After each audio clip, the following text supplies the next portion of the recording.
Kasih ibu kepada beta tak terhingga sepanjang masa, hanya memberi tak harap kembali, bagai sang surya menyinari dunia. Assalamualaikum warahmatullahi wabarakatuh. Halo anak-anak, perkenalkan saya Bunda Ayu dari Dharma Wanita Dinas Arpus Kabupaten Cilacap. Hari ini Bunda akan membawakan sebuah cerita dengan judul Uwais Terkenal di Langit. Siapa itu Uwais? Ada yang tahu? Kenapa Uwais terkenal di langit? Ingin tahu ceritanya enggak? Oke, anak-anak duduk yang manis ya. Buka matanya, juga telinganya. Bunda mulai ya ceritanya. Kisah ini menceritakan seorang pemuda yang bernama Uwais yang hidup di zaman Nabi Muhammad. Uwais tinggal di pinggiran kota Yaman. Sejak kecil, Uwais menderita penyakit sofak.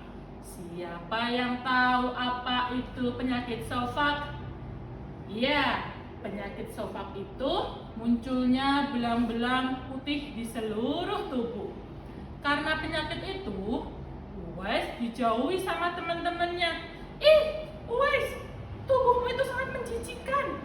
Sana, pergi jauh-jauh. Sana.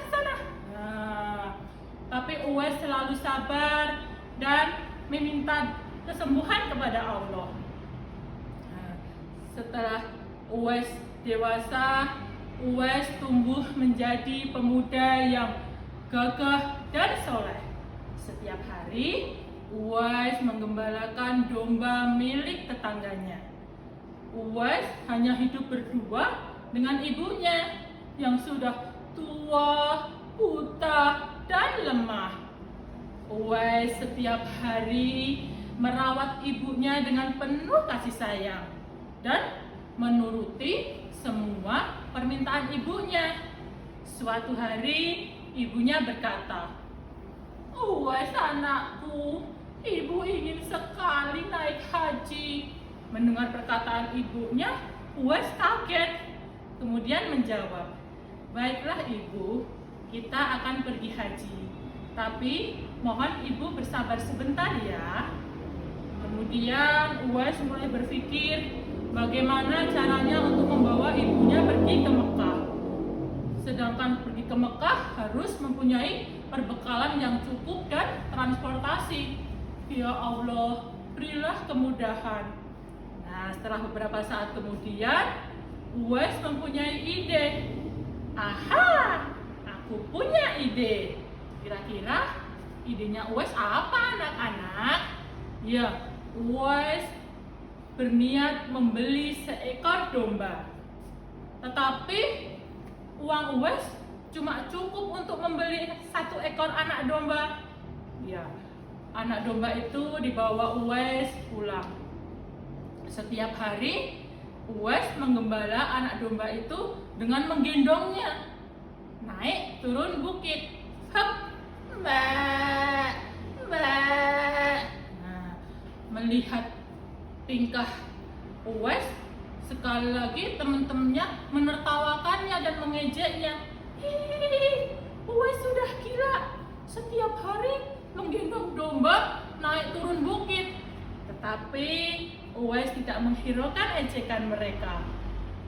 Uwais yang dipikirannya cuma permintaan ibunya. Nah, anak-anak, setelah 2 tahun berlalu, domba Uwais tumbuh menjadi domba yang besar dan gemuk.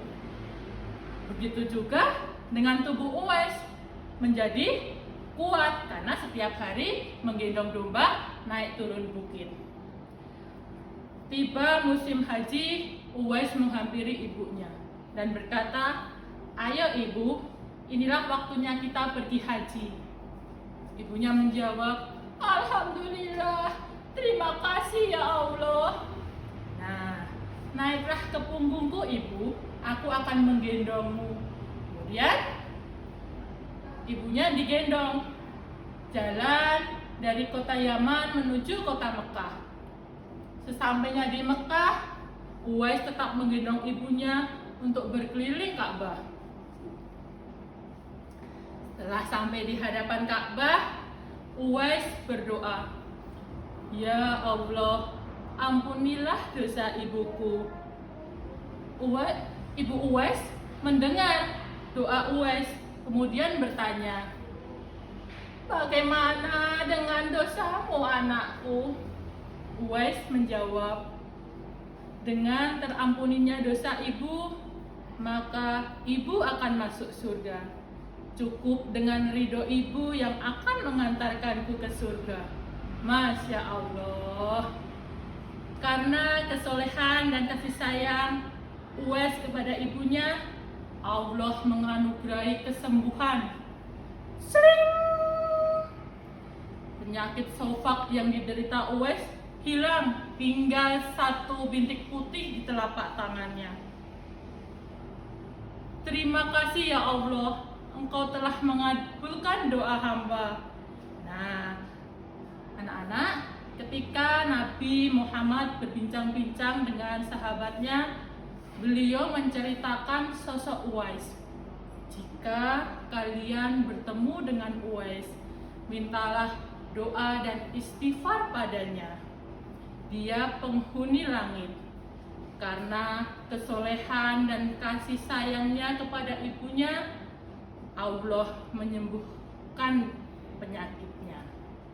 Nah, dari cerita ini kita bisa mengambil pesan moral, anak-anak. Kira-kira apa?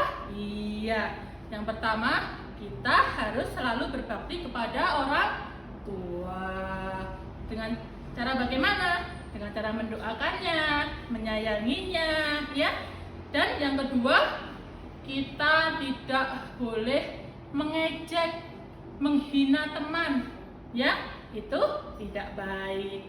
Oke anak-anak, itu cerita dari Bunda akhiri. Burung dara, burung cendrawasih, terbang bebas ke negeri Sarawak. Cukup sekian dan terima kasih. Semoga bermanfaat untuk anak-anak. Wassalamualaikum warahmatullahi wabarakatuh.